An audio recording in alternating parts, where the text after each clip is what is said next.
Hello friends, my name is Naveen Kumar. हमने पिछली video में परसेंटेज के बारे में पढ़ा था, तो परसेंटेज के ऊपर ही ये दूसरी वीडियो है। इसमें हम आज अपन कुछ डिफरेंट तरीके के कॉन्सेप्ट पढ़ेंगे, जैसे concept of increment and decrement. फिर इसके बाद में हमारा टॉपिक होगा प्रॉफिट लॉस, वो भी हम इसी वीडियो में कवर करेंगे। और इससे पहले हमने परसेंटेज के ऊपर चर्चा की थी, तो आप परसेंटेज वाली वीडियो ज़रूर देखें, तब जाके आपको ये टॉपिक या ये वीडियो समझ में आएगी। ठीक है, तो परसेंटेज में मैंने जैसे पिछली वीडियो में बताया था क्या कि परसेंटेज से आपको किस किस टॉपिक में हेल्प मिलेगी, प्रॉफिट लॉस में और कंपाउंड इंटरेस्ट में। और उसी से रिलेटेड टॉपिक अपना इंक्रीमेंट और डिक्रीमेंट। अपन जैसे कहें कि कोई सैलरी है, कि कोई भी क्या है, एक सैलरी है। जैसे मान लो कोई भी पर्सन की सैलरी है, शुरू में है 10,000। अगर उसमें इंक्रीमेंट हो जाए, क्या हो जाए, इंक्रीमेंट हो जाए कितना, 10%, तो अब उसकी कितनी सैलरी हो जाएगी, अब उसकी कितनी सैलरी हो जाएगी। तो अपन कैसे निकालेंगे, सबसे पहले इस 10,000 का 10% निकालेंगे, यही करेंगे फ्रेंड्स। इस 10,000 का 10% निकालेंगे, कितना होगा, इतना होगा। ठीक है, ये इंक्रीमेंट हो गया अपना, इंक्रीमेंट। ठीक है, ये इंक्रीमेंट परसेंटेज में है। और अब जो इंक्रीमेंट आएगा यहाँ से, वो आएगा रुपीज़ में। ठीक है, तो अपना पास इंक्रीमेंट आ गया 1,000 रुपीज़। कितने आ गए, 1,000 रुपीज़। ठीक है, तो ये इंक्रीमेंट परसेंटेज में और ये इंक्रीमेंट रुपीज़ में। तो अब उसकी सैलरी कितनी होगी, नाउ सैलरी इज़, यानी कि इंक्रीमेंटेड सैलरी होगी ये, इंक्रीमेंटेड सैलरी कितनी हो गई, पहले 10,000 थी, फिर 1,000 और, तो 10,000 प्लस इसमें क्या ऐड कर देंगे अपन, 1,000 को ऐड कर देंगे। तो अब उसकी सैलरी कितनी होगी, 11,000। अब उसकी सैलरी कितनी हो गई, 11,000। ऐसे ही अपन डिक्रीमेंट का पढ़ेंगे। अगर मान लो 10% डिक्रीज हो जाती, तो ये 1,000 अपन क्या करते, इसमें से माइनस करवा देते। अगर मान लो ये डिक्रीमेंट होता 10%, यहाँ पे डिक्रीमेंट होता कि किसी की सैलरी में 10% का डिक्रीमेंट हो गया, तो वापस से वही निकालते अपन, 10,000 का 10% 1,000 रुपीज़ आता। और अब की बार क्या करते, डिक्रीमेंटेड सैलरी निकालते अपन। ठीक है ना, डिक्रीमेंटेड सैलरी, तो वो कितनी आती, इस 10,000 में से इस 1,000 को अपन माइनस करवा देते, तो 9,000 अपनी डिक्रीमेंटेड सैलरी आ गई।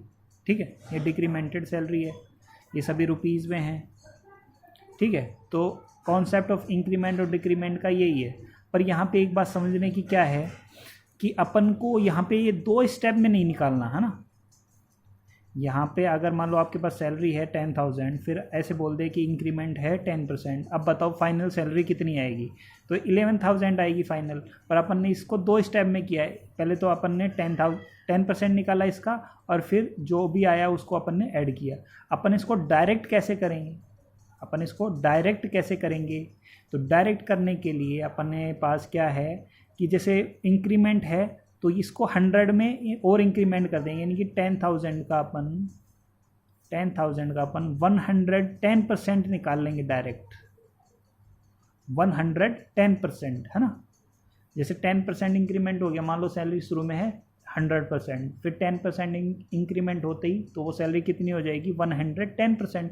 तो 110% किसका, इसी का निकाल लेंगे अपन। तो ये सीधा अपने को आंसर निकाल के दे देगा कितना, 11,000। कितना आंसर निकाल के दे देगा, इसको सोल्व करेंगे तो 11,000 अपने पास सीधा आ गया। अपन चाहें तो पहले 10% निकालें, फिर उसको ऐड करें, और अपन चाहें तो ये पूरा अपन ऐड कर सकते हैं। ऐसे ही डिक्रीमेंटेड सैलरी भी निकाल सकते हैं अपन डायरेक्ट। जैसे 10% डिक्रीज हो गई, तो अब उसकी सैलरी कितनी बची होगी, 90% बची होगी ना। और इसको सोल्व करेंगे तो वापस से अपना 9,000 आ जाएगा। अभी 110% को अगर मैं ध्यान से देखूं, तो ये वही चीज़ है, ये वही चीज़ है। इसको अपन ऐसे भी लिख सकते हैं कि 10,000 मल्टीप्लाई 1 + 10/100। ठीक है, 1 + 10/100, तो 1 को 10,000 से मल्टीप्लाई करेंगे 10,000, और फिर 10,000 को 10/100 से करेंगे, यानी कि वापस वही आ जाएगा 1,000। फिर वापस से ऐड किया, तो यानी कि ये इसके अंदर छुपा हुआ है। ऐसे ही इसको भी अपन लिख सकते हैं, 1 - 10/10, 10/100। ठीक है फ्रेंड्स, आई होप आपको समझ में आ गया होगा। तो अपन को ये वाला चीज़ फॉलो करनी है ना। ठीक है, अब इंक्रीमेंट कब कब होता है? जब प्रॉफिट हो। ठीक है, और डिक्रीमेंट कब होता है? जब लॉस हो। इंक्रीमेंट और कब होता है? जब इंटरेस्ट हो। इंटरेस्ट में भी क्या होगा? अपना प्रिंसिपल का इंक्रीमेंट होगा। तो प्रिंसिपल इंक्रीमेंट होके क्या निकल जाएगा? अपना अमाउंट निकाल देंगे अपन डायरेक्ट। ठीक है, आई होप आपको ये समझ में आ गया होगा।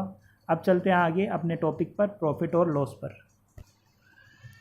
तो यहाँ पे अपना टॉपिक है प्रॉफिट लॉस। तो प्रॉफिट लॉस क्या होता है? प्रॉफिट यानी होता है लाभ, और लॉस यानी होता है हानि। हिंदी में क्या होता है? लाभ और हानि। यहाँ पे मैं लिख भी सकता हूँ लाभ, और लॉस का मतलब होता है हानि। तो प्रॉफिट और लॉस कैसे कैसे होता है? जैसे मान लो अपन कोई शॉप पे जाते हैं, कोई भी चीज़ खरीदनी हो, जैसे मान लो कोई किसी की भी शॉप है, जैसे अपन ने पास एक रेडियो है, रेडियो की शॉप है। ठीक है, रेडियो खरीदने गए अपन। ठीक है, अब रेडियो को परचेज करेंगे, तो परचेज करेंगे, जैसे मान लो वो रेडियो है 2000 रुपीज़ का। कितने का? 2000 रुपीज़ का रेडियो है। तो अपन ये खरीद के ले आए, यानी कि इसकी ये कॉस्ट प्राइस हो गई, यानी कि परचेजिंग कॉस्ट हो गई। इसको अपन परचेजिंग कॉस्ट भी कह सकते हैं।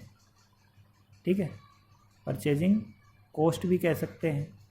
फिर वो रेडियो लाके अपन ने थोड़े टाइम के बाद उसको बेचना चाहा, यानी कि उसको सेलिंग करना चाहा। अब 2000 रुपये है, अगर अपन उसको सेल कर रहे हैं, जैसे मान लो 1800 में सेल कर रहे हैं, 1800 रुपीज़ में अपन क्या कर रहे हैं? उसको सेल कर रहे हैं। तो यहाँ पे ये एसपी होगा। एसपी यानी सेलिंग प्राइस, एसपी यानी सेलिंग प्राइस। अब सेल कर रहे हैं तो दो चीज़ें होंगी, या तो प्रॉफिट हो गया या फिर लॉस होगा। तो यहाँ पे पहले 2000 का था, अभी 1800 में अपन ने इसको बेच दिया।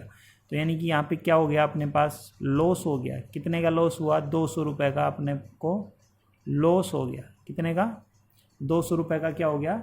लॉस हो गया। अगर अपन 2000 से ज़्यादा का बेचते इसको, जैसे मान लो 2200 का बेचते, तो यहाँ पे 200 रुपये का प्रॉफिट हो जाता है ना। यहाँ पे दो ही केस बनेंगे, या तो अपन इसको प्रॉफिट में बेचें या फिर लॉस में। अब जैसे अपन ने लॉस में बेच दिया, अगर मान लो इसको 2400 रुपये में बेचता मैं, तो क्या होता है? मेरे को 400 रुपये का प्रॉफिट हो जाता। तो ये अपना प्रॉफिट है, ये अपना प्रॉफिट है, ये अपना लॉस है। ठीक है, ये लॉस है, ये प्रॉफिट है, और ये एसपी आ गया। तो ये भी एसपी है, ये वाला क्या है? एसपी है। आई होप आपको समझ में आ गया होगा। जैसे मान लो शुरू में क्या था अपने पास? कॉस्ट प्राइस, फिर अपन ने उसको बेचा तो सेलिंग प्राइस। अब सेलिंग प्राइस में दो ही चीज़ें होंगी, या तो प्रॉफिट होगा या फिर लॉस होगा। लॉस होगा कब? जब अपन जितने की खरीद के लाएं उससे कम में बेचें, और प्रॉफिट कब होगा? जब अपन जितने की लाएं और उससे ज़्यादा में बेचें। ठीक है, तो प्रॉफिट और लॉस हो गया, आपको समझ में आ गया होगा। ठीक है, अब चलते हैं इनके फॉर्मूलेज़ के ऊपर कि अपन इसको कैसे, इनके बीच में क्या क्या रिलेशन होते हैं। ठीक है, तो अपन इनका शॉर्ट फॉर्म यूज़ करेंगे। जैसे सीपी का मतलब परचेजिंग कॉस्ट, एसपी का मतलब सेलिंग कॉस्ट, प्रॉफिट को अपन पी से डिनोट करेंगे, लॉस को अपन एल से डिनोट करेंगे। ठीक है, अब चलते हैं आगे। अब जैसे एसपी है, एसपी इज इक्वल टू क्या होगा? Selling price is equal to cost price, जितने की लेकर आए उसमें प्रॉफिट को और ऐड कर देंगे तो क्या जाएगा अपने पास? एसपी आ जाएगा। ऐसे ही कॉस्ट प्राइस, उसमें लॉस को माइनस करवा देंगे तो क्या जाएगा? सेलिंग प्राइस आ जाएगा। तो सेलिंग प्राइस दो तरीके से आएगा, जब कॉस्ट प्राइस में प्रॉफिट को ऐड करेंगे, प्रॉफिट को ऐड करेंगे, ठीक है, और लॉस को क्या कर देंगे? माइनस कर देंगे, तो भी अपने पास सेलिंग प्राइस आ जाएगा। ऐसे ही इसी फॉर्मूले से अपन पी के लिए वैल्यू निकाल सकते हैं, S P minus C P, और एल के लिए C P minus S P. तो पी के केस में क्या होगा? एस पी हमेशा बड़ा होगा सी पी से। पी के केस में क्या होगा? एस पी क्या होगा? S P is greater than C P. और इसके केस में क्या होगा? सी पी बड़ा होगा, यानी कि अपन चीज़ ज़्यादा की खरीद के लाएंगे, उसको कम में बेचेंगे तो लॉस होगा। ठीक है, आई होप आपको ये समझ में आ रहा होगा। अब ये तो बात थी किसमें? प्रॉफिट और लॉस। यहाँ पे आ गए अपने पास रुपीज़ में आ गए, क्योंकि ये सब भी दोनों रुपीज़ में ही है, ये सब दोनों किस में है? रुपीज़ में ही है। तो ये प्रॉफिट और लॉस रुपीज़ में ही आ गए। अब बात करते हैं इनको परसेंटेज में कैसे निकालें।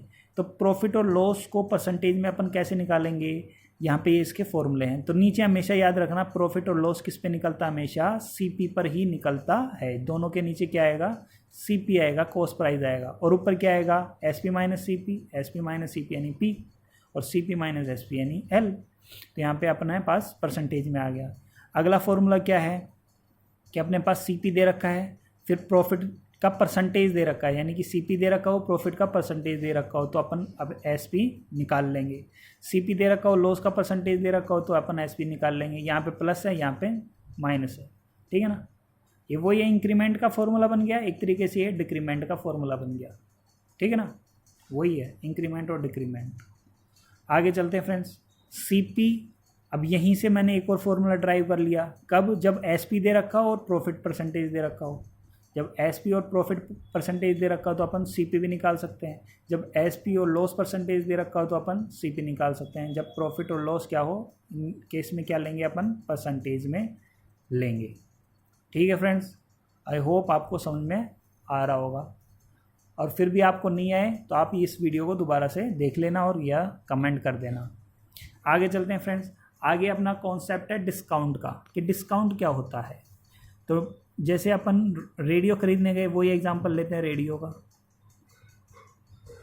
अब रेडियो के ऊपर प्राइस टैग लगा होगा, मान लो वो रेडियो के ऊपर प्राइस टैग है, यानी कि उसके ऊपर लिखा हुआ कितना रेट था, उसके ऊपर लिखा हुआ मूल्य है ना, लिखा हुआ रेट। जैसे मान लो उसके ऊपर लिखा हुआ है 4500 रुपीज़, ये उसके ऊपर लिखा हुआ है, यानी कि ये इसके ऊपर छपा हुआ है, प्रिंटेड प्राइस है ना, प्रिंटेड प्राइस है।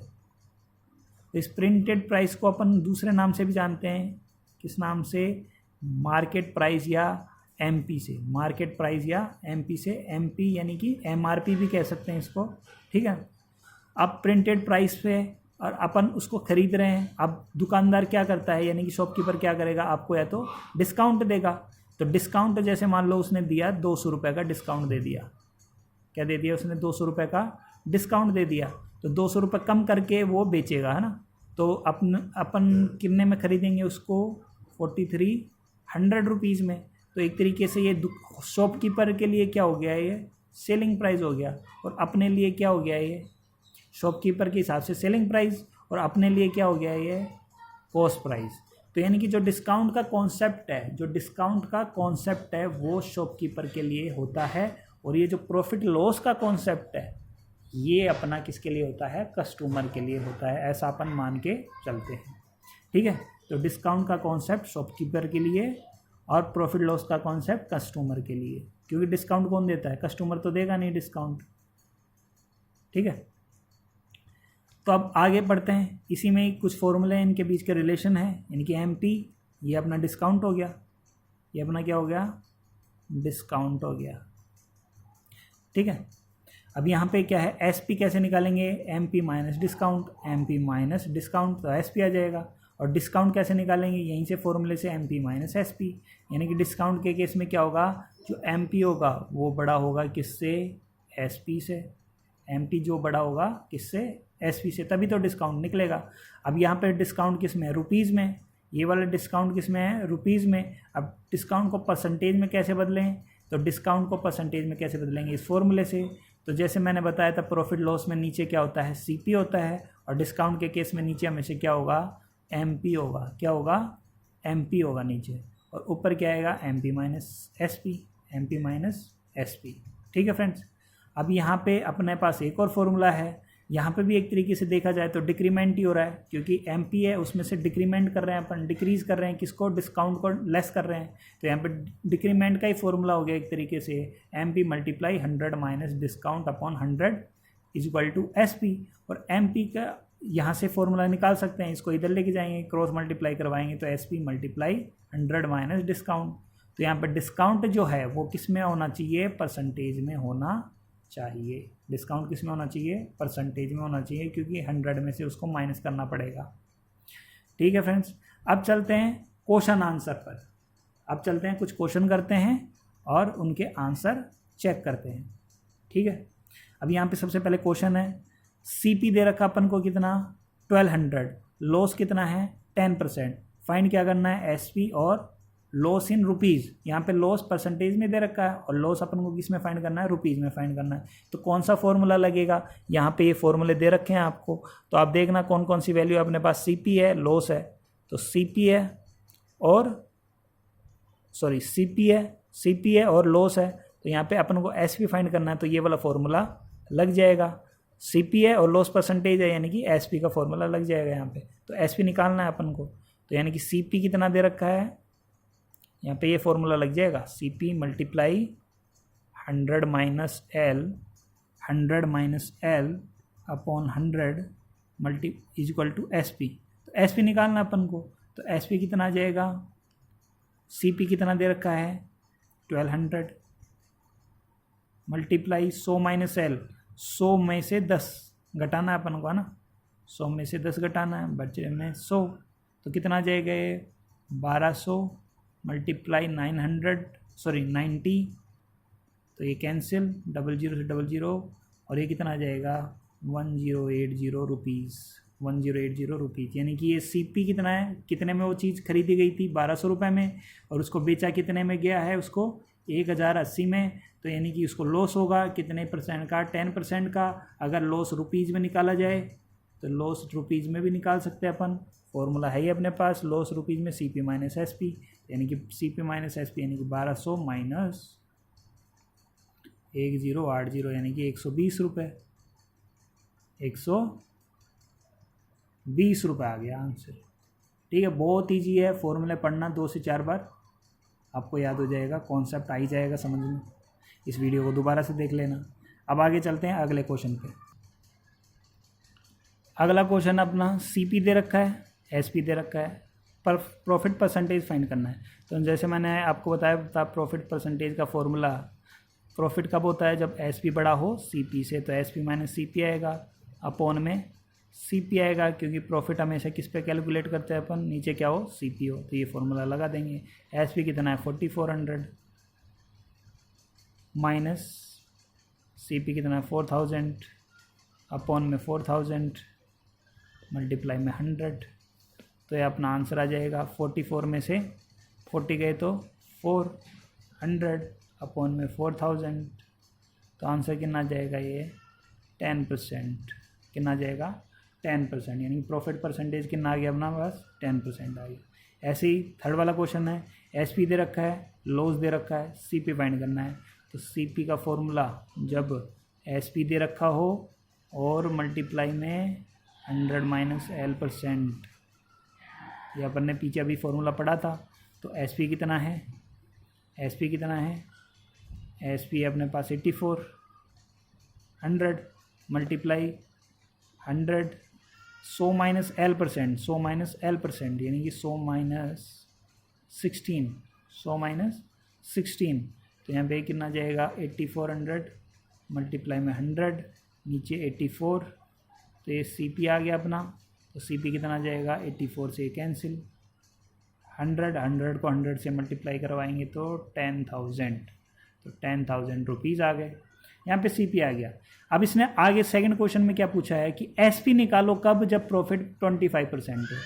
अब SP अपन को नए वाला SP निकालना पड़ेगा, ये वाला SP नहीं, ये SP कब है, जब लॉस हो रहा है, और ये वाला SP कब निकालना, जब अपन को 25% का प्रॉफिट हो रहा है, यानी कि CP multiply 100 plus profit is equal to SP निकालना है। ये वाला फॉर्मूला लगा के अपन को नया वाला SP निकालना है ना। तो CP कितना है 10,000 है, CP कितना है 10,000 है, और आपके पास प्रॉफिट परसेंटेज कितना है, यहाँ पे प्रॉफिट परसेंटेज में रखना पड़ेगा 100 प्लस 25, तो यहाँ पे अपने पास SP निकल के आ जाएगा, ये क्या जाएगा SP निकल के आ जाएगा ये, तो ये 20 से 20 कैंसिल, तो 100 मल्टीप्लाई 125, तो ये कितना जाएगा 12,500 रुपीज़। तो ऐसे अपन कर लेंगे, पर अपने पास डायरेक्ट नहीं आएगा SP की, ये वाला डायरेक्ट क्वेश्चन नहीं कर पाएंगे, क्योंकि अपन को पहले CP निकालना पड़ेगा। ठीक है फ्रेंड्स, आई होप आपको ये समझ में आ गया होगा। तो ये पहले का आंसर है, ये दूसरे का आंसर है। ठीक है, आगे चलते फ्रेंड्स। आगे क्या दे रखा अपन को, MP दे रखा है, यानी कि मार्केट प्राइस कितना दे रखा है, यानी कि मार्केट प्राइस मतलब कि वो प्रिंटेड प्राइस। ठीक है, 5600 रुपीज़, डिस्काउंट कितना है 10%, SP निकालना है, यानी कि 10% निकालना पड़ेगा और इसको घटाना पड़ेगा। तो अपने पास सीधा डिक्रीमेंट का फॉर्मूला है ही, कौन सा है MP multiply 100 minus discount percentage, मैंने बताया था डिस्काउंट यहाँ पे परसेंटेज में रखना पड़ेगा, ठीक है, रुपीज़ वाला नहीं चलेगा। तो यहाँ पे एस पी आ जाएगा। अब एस पी निकालना है अपन को, तो S P is equal to M P कितना है 5600 रुपये, मल्टीप्लाई 100 माइनस डिस्काउंट, तो 100 माइनस डिस्काउंट कितना है 10% है, कितना है 10% है, नीचे 100। तो यहाँ पे इसको सोल्व करेंगे, ये 2 0 से 2 0 कैंसिल, ठीक है, 56 रह जाएंगे, मल्टीप्लाई इसमें से ये गया तो कितना बचेगा 990। तो ये कितना आंसर आएगा, इसको मल्टीप्लाई करेंगे तो 9 6 जा 54, 5 कैरी, 9 5 जा 45 और सॉरी 9 6 जा 54, 5 कैरी, 9 5 जा 45 और 5 5040, ये आ जाएगा अपने पास एस पी। यहाँ पे आप देख भी पा रहे हैं एम पी है 5600, एस पी है 5040, यानी कि कम ही आया। और कम क्यों आया, क्योंकि उसने डिस्काउंट दे दिया। अब डिस्काउंट दे दिया फिर भी उसको प्रॉफिट कितना हो रहा है 20% का, डिस्काउंट देने के बाद में भी प्रॉफिट कितना हो रहा है 20% का, यानी कि इसकी जो कॉस्ट प्राइस आएगी वो इससे भी कम आएगी, यानी कि एस पी से भी कम आएगी। तो कॉस्ट प्राइस कब, जब एस पी और प्रॉफिट परसेंटेज दे रखो, यानी कि ये वाला फॉर्मूला लगेगा, कौन से वाला, ये वाला फॉर्मूला लगेगा, ठीक है फ्रेंड। यहाँ पे प्रॉफिट परसेंटेज में रखा जाएगा। एस पी कितना निकल के आया अभी 5040, ये रुपीज़ में है, मल्टीप्लाई 100 100 प्लस पी, यानी कि 100 प्लस 20, 100 प्लस 20, ठीक है। तो यहाँ पे इसको सोल्व कर लेंगे। यहाँ पे देखो अब इसको सोल्व करना पड़ेगा भाई, 120, ये 1 0 से 1 0 कैंसिल, 12 का इसमें अब डिवाइड कर लेंगे भाई, 12 का डिवाइड करेंगे 5040 में, तो कितना आ जाएगा 12 4 जा 48, 12 4 जा 48, 2 4, 12 2 जा 4, सॉरी 12 2 जा 24, और यहाँ पे कितना जाएगा, इतना आंसर आ जाएगा, इतना आंसर आ जाएगा। ठीक है फ्रेंड्स, आई होप आपको ये समझ में आ गया होगा। तो ये इसका सीपी आ गया, ये इसका एसपी आ गया, ये इसका एमपी दे ही रखा है, डिस्काउंट भी दे रखा है। अपन चाहें तो डिस्काउंट, प्रॉफिट और इन सबको अपन रुपीज़ में भी निकाल सकते हैं, अपने पास फॉर्मूले हैं ही। आगे चलते फ्रेंड्स, आगे क्या अपना क्वेश्चन, सीपी दे रखा है 2000, प्रॉफिट दे रखा है 15%, डिस्काउंट भी दे रखा है 10%, यानी कि प्रॉफिट भी दे रखा है यहाँ पे, डिस्काउंट भी दे रखा है। और फिर क्या पूछ रहा है अपने पास, एमपी निकालो इसका। तो सीपी से अपन पहले प्रॉफिट निकाल लें, प्रॉफिट से एसपी पे जाएंगे, फिर एसपी से डिस्काउंट पे जाएंगे, फिर डिस्काउंट से एमपी पे, यानी कि यहाँ पे दो फॉर्मूले का यूज है। सबसे पहले अपन को एसपी निकालना पड़ेगा। क्या निकालना पड़ेगा, एसपी। तो एसपी कैसे आएगा, CP multiply 100 plus profit upon 100, यहाँ से अपने पास एसपी आ जाएगा और एसपी से फिर एमपी भी निकल जाएगा। तो सीपी कितना है 2000 है, मल्टीप्लाई 100 प्लस पी, तो पी कितना है 15% है। ठीक है फ्रेंड्स, ये कैंसिल हो गया इससे, तो ये आंसर आ गया 20 मल्टीप्लाई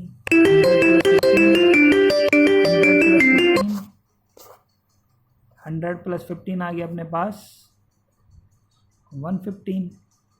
तो इसको मल्टीप्लाई करवा देंगे तो कितना आ जाएगा ये अपने पास 2 3 2300 रुपये आ जाएगा। ठीक है, ये सीपी एसपी आ गया अपने पास। अब एसपी से मार्केट प्राइस पे चलना है, एसपी दे रखा हो और मार्केट प्राइस पूछा हो, तो क्या आएगा formula, SP multiply 100 upon 100 minus discount.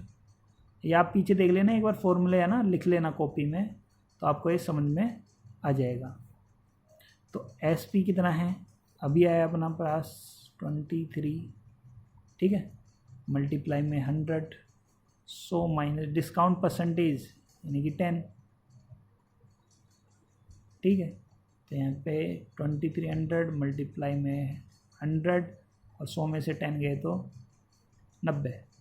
ये अब इसमें इसका डिवाइड कर लेंगे तो अपने पास एमपी आ जाएगा, इसका इसमें डिवाइड करेंगे, 9 2 जा 18, 5 बचेगा, 5 0, तो 9 5 जा 45, फिर वापस से 5 बचेगा, फिर 9 5 जा वापस से 45, ठीक है। फिर एक बार और होगा, एक बार क्या होगा, ये और होगा, तो ये ऐसे आगे चलता हुआ जाएगा, क्योंकि यहाँ पे 10 से भी और मल्टीप्लाई मैंने यहीं पे कर दिया, ठीक है ना। तो ये फाइनल अपना आंसर आ जाएगा, ठीक है फ्रेंड्स। आई होप आपको ये समझ में आ गया होगा। आगे चलते हैं, अपने पास एक छोटा सा कॉन्सेप्ट और है टैक्स का, कि जैसे मान लो कोई भी मोटरसाइकिल है, कोई भी चीज़ है, उसके ऊपर सभी के ऊपर टैक्स वैक्स तो लगता ही है, तो टैक्स को अपन इंक्लूड करते हैं। तो आपने पीछे पढ़ा होगा इंक्लूडेड टैक्स वैल्यू, है ना, यानी कि प्राइस आफ्टर इंक्लूडेड टैक्स, ठीक है। तो जैसे अपने पास एक तो होती है ओरिजिनल कॉस्ट या ओरिजिनल प्राइस। जैसे ओरिजिनल प्राइस मान लो 100 या 1000 रुपीज़ है, उसके ऊपर 10% टैक्स लग गया, मान लो वैल्यू एडिड टैक्स बोलते हैं, VAT का मतलब वैल्यू एडिड टैक्स 10% है। तो अब वो कितने में बिकेगी, तो 1000 का पहले 10% निकालो, कितना आएगा 100 रुपीज़। अब 100 को इसमें वापस से ऐड कर देंगे, तो यानी कि एक तरीके से इंक्रीमेंट ही हो गया। तो इंक्रीमेंट का फॉर्मूला अपन डायरेक्ट भी जानते हैं, 1000 मल्टीप्लाई 110% निकाल लेंगे इसका, यानी कि 1100 रुपये आ गए। कितने आ गए, 1100 रुपये। तो अपने पास फॉर्मूला क्या बन गया, फॉर्मूला ये क्या आ गया, प्राइस आफ्टर इंक्लूडेड टैक्स, यानी कि प्राइस इंक्लूडेड टैक्स आ गया है अपने पास, प्राइस इंक्लूडेड टैक्स आ गया, यानी कि ओरिजिनल कॉस्ट मल्टीप्लाई में 100 प्लस टैक्स, 100 प्लस टैक्स यानी कि 110 और नीचे 100, तो ये फॉर्मूला आ गया। तो tax in percentage. I hope आपको ये भी समझ में आ गया होगा। प्राइस इंक्लूडेड टैक्स कैसे निकालेंगे, original price multiply 100 plus tax upon 100। तो अपन इसका भी एक छोटा सा क्वेश्चन कर लेते हैं। ओरिजिनल प्राइस दे रखी है अपन को 4000, वैल्यू एडेड टैक्स दे रखा है 15%, प्राइस इंक्लूडेड टैक्स बताना है, यानी कि प्राइस आफ्टर इंक्लूडेड टैक्स बताना है, यानी कि ये वाली चीज़ बतानी है। तो प्राइस आफ्टर इंक्लूडेड टैक्स भी लिख सकते हैं इसको, यानी कि टैक्स को इंक्लूड करने के बाद की जो प्राइस है वो कैसे निकालेंगे। तो अपने पास ये फॉर्मूला है, ओरिजिनल प्राइस कितनी है 4000, ठीक है। वैल्यू एडेड टैक्स यानी कि 15% को ऐड करना है, तो 100 प्लस 15 नीचे 100, तो ये 2 0 से 2 0 कैंसिल, तो कितना जाएगा 40 मल्टीप्लाई में ये 15 है भाई, है ना 15%, तो ये कितना जाएगा 115, तो कितना जाएगा आंसर 4600, ठीक है 4600 आंसर आ जाएगा। आई होप आपको ये वीडियो अच्छी लगी होगी। आप कमेंट कर सकते हैं कोई भी आपको डाउट है तो, और आप कमेंट इसलिए भी कर सकते हैं कि अगर आपको कोई भी टॉपिक पे वीडियो चाहिए तो, ठीक है फ्रेंड्स। मेरी जो नेक्स्ट वीडियो आएगी उसमें अपन पढ़ेंगे इंटरेस्ट के बारे में, कंपाउंड इंटरेस्ट और सिंपल इंटरेस्ट के बारे में, ठीक है फ्रेंड्स।